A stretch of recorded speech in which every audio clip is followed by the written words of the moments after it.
तेनालीराम। एक बार जब राजा कृष्णदेवराय जेल का सर्वेक्षण करने के लिए गए तो वहां पर बंदी बनाए गए दो चोरों ने राजा से दया करने की सिफारिश की। उन्होंने बताया कि वो दोनों चोरी करने में माहिर थे, इसलिए वे दोनों अन्य चोरों को पकड़ने में राजा की मदद कर सकते हैं। राजा एक दयालु शासक था, इसलिए उन्होंने अपने सिपाहियों से कहकर उन दोनों चोरों को रिहा करने का हुक्म दे दिया, लेकिन एक शर्त के साथ। राजा ने चोरों से कहा कि हम तुम्हें रिहा कर देंगे और अपने तुम्हें जासूस के रूप में नियुक्ति करेंगे अगर तुम लोग मेरे सलाहकार तेनालीराम के घर में घुसकर वहां से कीमती सामान चुराने में कामयाब रहे तो। चोरों ने राजा की चुनौती को स्वीकार कर लिया। उसी रात दोनों चोर तेनालीराम के घर गए और झाड़ियों के पीछे छिप गए। रात के खाने के बाद जब तेनालीराम टहलने के लिए बाहर गए तो उन्होंने झाड़ियों के बीच में कुछ सुरसुराहट सुनी। उन्हें अपने बगीचे में चोरों की मौजूदगी का एहसास हुआ।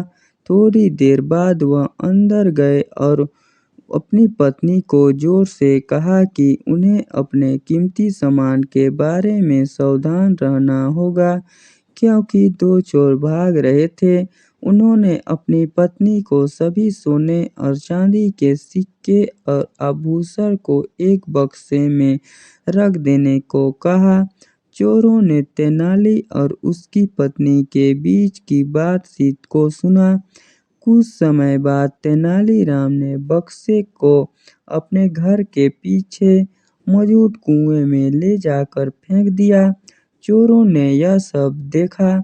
जैसे ही तेनालीराम अपने घर के अंदर गए, दोनों चोर ने कुएं के पास जाकर उसमें से पानी निकालना शुरू कर दिया।